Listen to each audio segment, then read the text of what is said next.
Good evening, everyone. I'm Alan Goodwin. I am with the Planning Department's UDO team, and thank you for being here with us this evening. We've got a pretty small meeting so far, but we may get some latecomers who will join a bit later. Before we get started with our presentation, I just want to introduce the other members of the UDO team that are here. Laura Harmon and Kevin May, and also Mariah Wozniak from our team are on the call with us. So without any further ado, I will get into the slides. I'm going to share my screen with you so that hopefully you'll be able to see my slides. Before we get too far in, Kevin is going to, if he hasn't done so already, put some resources in the chat for you to share, and then for you to copy, if you will. There are some links to the recording of this meeting and some other resources, links to the text amendment. So he'll put those in chat, and there we go. I think he said he would put them in toward the end as well. So you can go back and copy those links if you wish, but we'll cover all that material as we go along. So we're here tonight to talk about a general UDO cleanup text amendment. It's rezoning number 2024-121. So the way that we'll do this, and we can be pretty informal, we've got such a small group. I will go through the material in the slide presentation, and if there are questions or comments that come to mind as we go along, I invite you to put those into the chat feature of Zoom, and Laura and Kevin will try to respond to your comments or questions as you enter them in real time. And then when we get to the end, if we have time, we can go back and review any materials, or if there are other questions, maybe we just open up the floor and we can use our audio and microphones to chat. But for now, as we go through, just please enter your questions or comments in the chat. So tonight, we're only going to focus on the contents of this text amendment. If you've got other UDO questions, you can address those to us by email at charlotteudo@charlottenc.gov. You can see the email address here on the screen. But tonight we're only talking about this specific text amendment, and we'll try to answer your questions and comments on the text amendment. So just a little background, if you're not familiar with the UDO, and you probably have some familiarity, it's our primary implementation tool for our comprehensive plan. It was adopted in August of 2022 and became effective on June 1st of 2023. And it is intended to be a living document, meaning that it will be amended over time to keep up with various changes, maintain relevancy, and so forth. And so this is probably the 7th or 8th text amendment that we have filed for the UDO since it was adopted. We may even be up to 10. I don't remember how many exactly we've done, but so we have been amending the UDO over time as needed. So this is how, if you go to our website and you look at the text amendment, this is what you're going to see. You're going to see a redlined version of the UDO where text that we are proposing to remove through the text amendment is going to be in red, and it's going to be struck through. And if we are adding new text, it's also going to be in red, and it's going to be underlined. So in some cases, if the changes are significant, we may strike through an entire section or paragraph of the UDO and replace it with a brand new section. So you can kind of see an example of what that might look like. So that's generally what you need to know in order to read the text amendment and understand what the proposed changes are. So this particular text amendment was filed on October 11th. It addresses several different items. and concerns that have been identified by the community, by the design and development industry, and also by our own staff. This is the first of two community engagement sessions. We will have an identical session tomorrow at noon. We'll cover the same slides, same material. So if you're here tonight, you need not come again tomorrow unless you really want to. We'll have a public hearing on this text amendment at the November 18th City Council meeting. So I'll go over the schedule again at the end of the presentation. So this is a highlight of what is included in this text amendment, and it's not everything. It's just picking out some highlights. And as we get a little further into the slides, we will get really deep into the weeds of what's in this text amendment. But generally speaking, we're updating some general definitions and some new definitions, adjusting some use permissions. We're revising some dimensional and design standards in certain zoning districts. Making some minor changes to the parking and landscaping articles. We're creating a new category of vintage signs to replace a couple of other sign categories. We'll talk about that.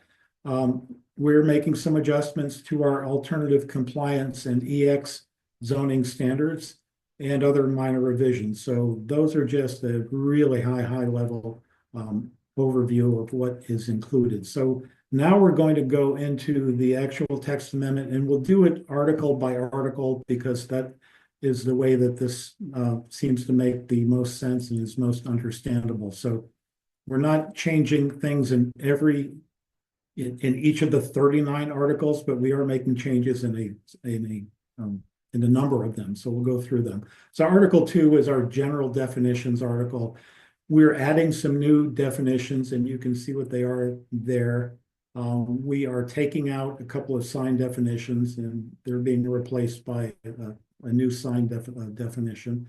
And we're adjusting some general definitions. In that kind of call out in the circle, you can see what that looks like. So for that particular definition, the old language would have said on the same lot as the principal building, and you can see that we've struck through the word lot and replaced it with the word site. So the new language would be on the same site as the principal building. It's in blue in this example, but when you look at it in the text amendment, yes, in the text amendment, you'll see that that's in red. I don't know why it turns out blue when I copy it.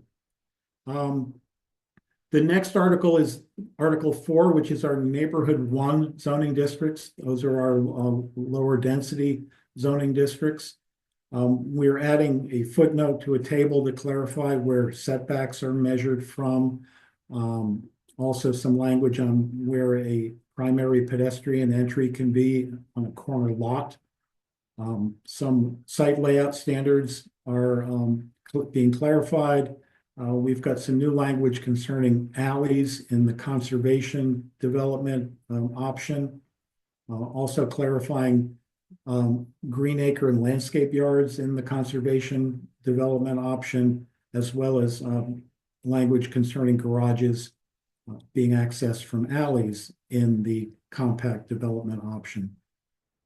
So I've tried to cite the specific section of the UDO where all of those changes are being made. Not that you're going to remember that now, but if you go back at a future date and you download these slides or look at them online, if you want to go to those specific articles and see where the changes are, I've tried to reference the applicable sections of the UDO.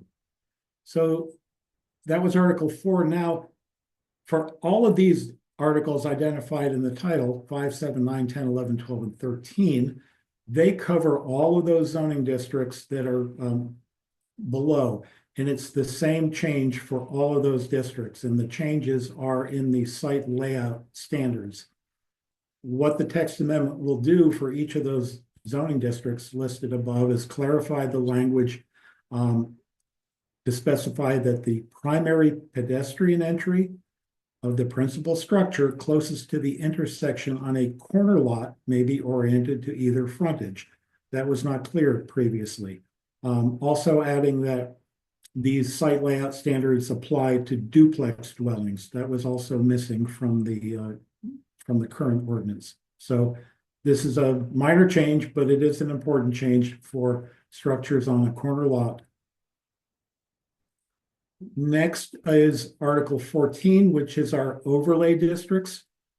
We have several overlay districts, but this text amendment will make changes to two of them, the Neighborhood Character Overlay, or NCO, and the Residential Infill Overlay, or the RIO or RIO. And I'm not going to go through each of these bullet points, but it has a lot to do with what you need to do to apply for one of these overlay districts, and the eligibility meetings, and how you initiate a petition and so forth. And so I can leave this slide up here for a couple of minutes, and you can go through and kind of read it on your own. And then, as I said, you can always come back and dig into it a little bit more if this is something that interests you.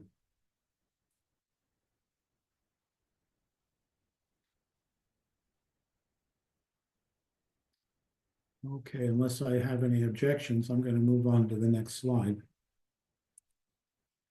We've got several changes in Article 15, which is our article of the UDO that deals with uses.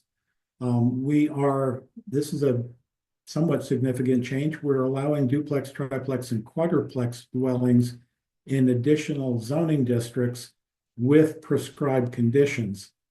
So they can be developed in our N2C, our CR, and our OG, which is our general office district, and also in our CG and OFC districts for triplexes and quads. In the CG and CR, which is our commercial districts, these forms of development can only occur as a component of a multi-dwelling development, so not as a standalone development. And then in the N2C, OFC, and OG districts, they can occur as a component of a multi-dwelling development or as a standalone. I know that's a lot of in the weeds detail. So if you've got specific questions about that, you can either ask us to clarify, or you can go into the text amendment and look in the prescribed conditions for duplex, triplex, and quadruplex, and all of this is covered. Still staying in Article 15 uses, we are allowing duplex, we're proposing anyhow to allow duplex, tris, and quads on small lots in 14 zoning districts, which are listed below, subject to prescribed conditions. And the conditions are in that second sub-bullet. On lots of a half acre or less and legally existing prior to June 1st, 2023, these districts can develop standalone duplex, triplex, and quadruplex dwellings, and also allowing multi-dwelling developments with prescribed conditions in our OFC and OG zoning districts, which is our office flex campus and our general office zoning districts. And if that, in one of the prescribed conditions for that is that those duplex, tris, and quads are developed under the NC zoning district dimensional and design standards and open space standards. I know this is a ton of detail for you, but we want to cover and make sure that you understand what's going into this text amendment. So again, staying in uses, we have added a new use definition for accessory outdoor storage. We've modified 5 definitions, and you can see them listed there, and we've clarified a use definition for salvage or junkyard. And the little call out example is showing how we have modified the definition for commercial kitchen by adding some language, and you can see that new language underlined in purple, which again will look red when you look at it. I don't know why it's purple. Okay, still in Article 15, we are modifying the prescribed conditions for many uses that stipulate that in certain campus types, these uses shall be owned and operated by or shall have a formal affiliation with the primary institution of whatever that campus type is. And so the uses subject to those prescribed conditions of either owned and operated by or having a formal affiliation with are all of the uses that I've listed below. And I'm not going to, you can see there are many, many of them. I'm not going to go into all of them. The other changes to the right are, aside from this, a couple of unrelated changes. We've added a maximum area requirement to the prescribed conditions for a commercial kitchen and an accessory use prescribed condition for accessory outdoor storage. Moving on from Article 15 to Article 16, which are our general development standards. Again, I'm not going to read every bullet point. One of the more impactful is having to deal with the EV charging station bonus option, where this text amendment would modify that so that you would be able to count EV-ready parking spaces to meet the requirements of EV-capable at a rate of 2 for 1. So if you provide 2 EV-ready spaces, they can count as 1 EV-capable, or if 1 EV-SE, which is an installed EV charging station, it can be counted as 4 EV-capable or 2 EV-ready spaces, and that, again, has to do with the bonus option for installing EV charging. Also modifying the measurement standards for right-of-way dedication for transit right-of-way from 100 per 100 linear feet to 2,500 square feet. So a completely different way of measuring how you get that bonus. And I think that's all I'm going to cover there. Again, I'll leave this slide up for a couple of minutes if you just want to read through it.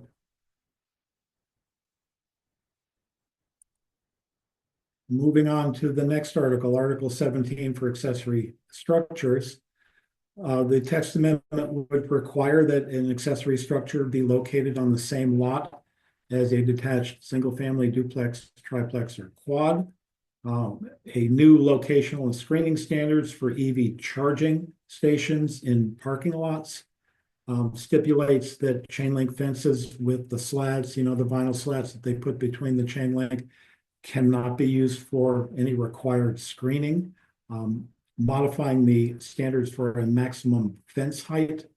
And this is rather significant. The final bullet, allowing ground-mounted and wall-mounted utility structures and mechanical equipment to be located in an established setback, but not in the required setback, if it's screened on 3 sides by a wall, and in certain districts, the wall can be replaced by either a fence or evergreen shrubs. And you can see an illustration that will be part of this text amendment that we try to clarify what the intent of this change is. Moving on to Article 19, which is our vehicle and bicycle parking article. We are moving the CR and CG zoning districts from the Tier 2 to Tier 1 unless they're in a center's place type, and I'll explain what that means. So our vehicle parking requirements are divided into 3 tiers by zoning district, with Tier 1 being the most suburban, which would have a minimum parking requirement for uses, but not a maximum. And our Tier 2 has both a minimum parking requirement and a maximum. And our Tier 3, which is our most intense zoning districts, generally has no minimum parking requirements for a use, but does have a maximum. So these commercial districts, CR and CG rather, are currently in Tier 2 with a minimum and a maximum. And so unless they're in a center's place type, this text amendment will move them into Tier 1, which means they will no longer have a maximum parking requirement. So other changes in here are some clarification for shopping centers and how parking requirements are calculated for that. Also for truck stops and vehicle operations facilities. And our EV installed parking, rather charging stations would be able to count for 1 EVSE installed would be able to count for 4 EV capable spaces in the table 19-2. Certain uses are required with new development to provide EV parking. And so this section applies to that. And finally, modifying when bike parking is triggered. The text amendment would trigger a bike parking requirement if the new principal or accessory structure results in the required addition of 5 or more bike parking spaces. Or if the new principal or accessory use conducted primarily outdoors results in the addition of 5 or more spaces. So if either one of those conditions are present, then that triggers our bicycle parking requirements. Staying in Article 19, we've got more changes for bike parking and also for vehicle parking. Let's see if we can pull out some of the more impactful changes here without reading each one. The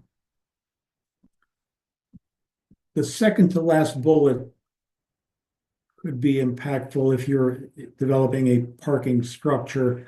We've got certain design standards for parking structures, and currently it is creating some heartburn for where you can put your required mechanical and electrical equipment rooms in a structured parking building if you've got ground floor activation requirements. And so this gives you some options about where that can be located. I don't really, again, I'll leave this up here for a couple of minutes for you to just kind of read through, but there is a lot of detail there, and it's a lot of in the weeds stuff. I'm not seeing any questions yet, so we're going to keep going. Stop me if you want to go back or stop, but if hearing nothing, I will continue. Moving on to Article 20, which is our landscape screening and tree protection article. We've got a prohibition on chain link fence for required screening. So this article also covers screening as well as landscaping and trees. Clarify what the green area exemptions are for public projects. That's the third bullet.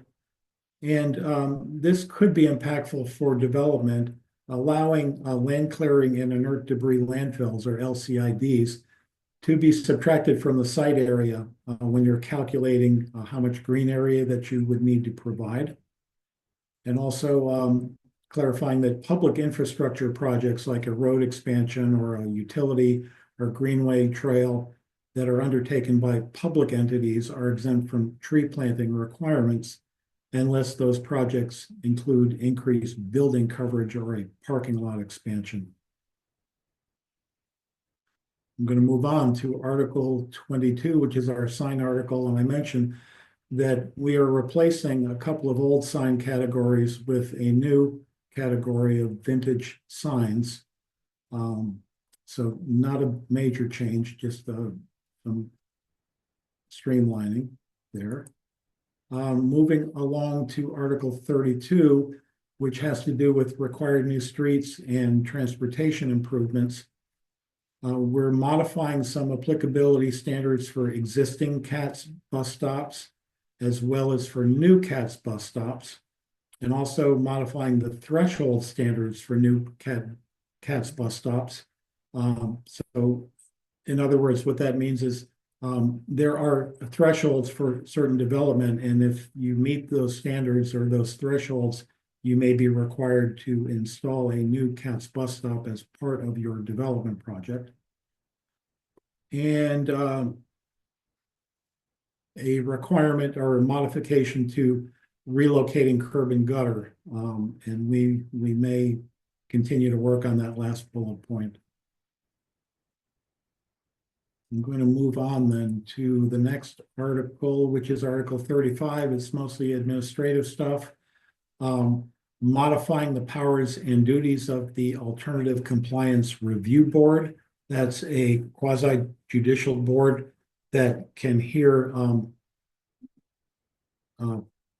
appeals, or not appeals, but if a development wants to comply with the zoning in an alternative way other than what's in the zoning standards, they can go to the ACRB.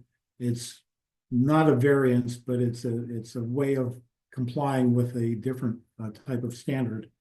So we're just modifying the powers and duties in this text amendment and also adding some criteria for experience criteria for a majority of the members, so that the members that are appointed to that board have got to come from or have a certain level of experience in certain I can't think of my word, I'm sorry. Certain areas of expertise. And then in Article 38, which deals with nonconformities, we would allow a non-conforming use in a structure to be expanded or enlarged under certain conditions.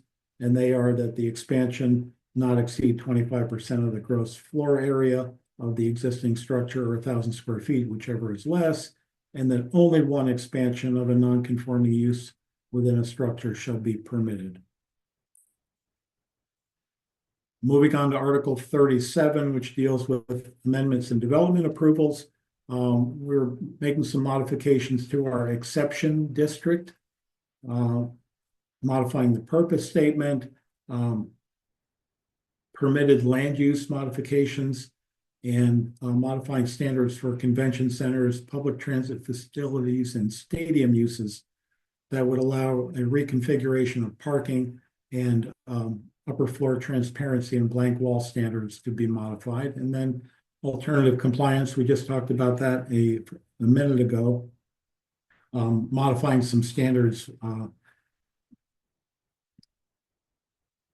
in that area. And then finally at the bottom, that bullet point at the bottom, which is probably the most impactful of all of these changes, is that the vesting permit provisions in extending vesting period would be changed from 12 months to 3 years. However, the vesting period for certificates of appropriateness would remain at 12 months. That is it.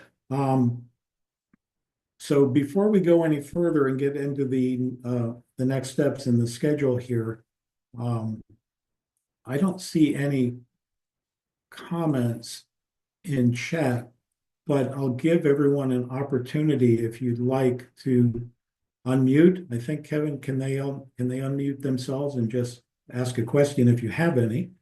Absolutely. And if not, we'll move on. But let's stop here and just see if you need to go back to a slide to go over something again, or if you've got a question. Andy, I see you just put something in chat.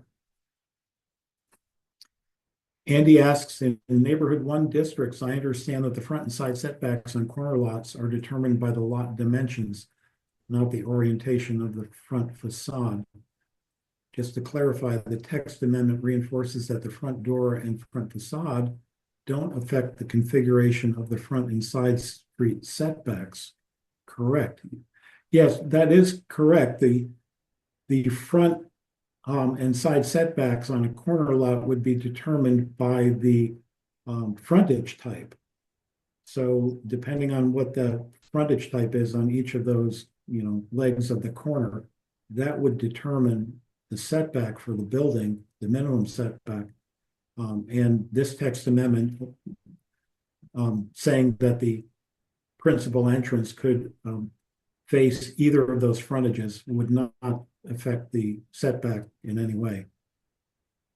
Did that answer the question for you, Andy? Yeah, I was thinking that if it's a local street or a collector street, it was actually the shape of the lot, so that the narrower frontage forms the front according to the definition in section 2. So in fact, it's not determined by the frontage, I don't think, right? That's correct, Andy. In the N1 districts, the shorter side is the front and the longer side is the side. And this isn't changing that. Yeah, and in some other districts, I guess the frontage actually does determine what's front and what's side. Yes. Yeah, But, I'm sorry, I misspoke. Thank you, Laura, for fixing that. But this really sort of addresses that in the same. I think I have the same understanding under the text amendment that you can put the front door facing either street, and it really doesn't affect what you just said, Laura and Alan, correct? Yeah, you could put the front door where you want to, but the setback is based on those lot dimensions still, Yeah, regardless of where the front door is. gotcha. Because sometimes, we get that request. They want to change, in a demo, an infill demo and a rebuild, they might want to change the orientation of the house, but the setbacks, they come to me and say, what are the new setbacks? And I'm going to say they won't change. They're still based on the ordinance the way it was before. That's right. That's right. Good, thank you. And I was looking for examples of non-residential buildings on corner lots. And it took me a while to find one that actually had a entrance that wasn't a corner, because as you probably know, or a lot of non-residential, like commercial buildings that are on corner lots would tend to put the entrance right at the corner and make it a corner entrance, which is obviously also allowed. So that seems to be the typical way of doing things for a non-residential building.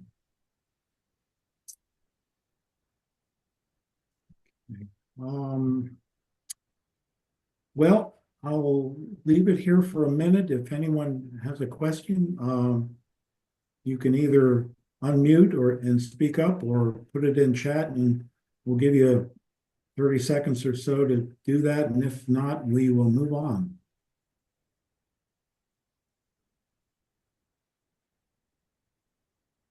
Okay, let's move on to the next steps. So this timeline tells you where we are. We filed this text amendment in October. We're currently in the community review and comments phase. Today and tomorrow we'll have these informational meetings. As I mentioned earlier, there is a City Council public hearing on November 18th. If we make any additional changes to this text amendment prior to a decision, it would be, those changes would occur throughout November, and then we'll take this text amendment to the zoning committee of the Planning Commission for a recommendation at their December 3rd meeting. And currently, City Council is scheduled to make a decision on this text amendment on December 16th. You can find the file text amendment on the charlotteudo.org website. Right at the top, when you go to that website, you'll see where it says UDO amendments. You can see it circled there. If you click on that, it will bring up this page in this little green box here. If you click that, you can read the entire proposed text amendment. I think this is probably the same site that you went to register for this meeting. And that concludes our presentation. We'll leave it here. Feel free to leave unless you've got another question, but we'll hang around if anyone does want to go back and go through anything again. But if not, thank you very much for coming, and we'll be back tomorrow at noon. Well, Alan, thank you. This is really helpful as always. Thanks. Thank you, Andy. Appreciate that. Thank you. Thank you. Thank you.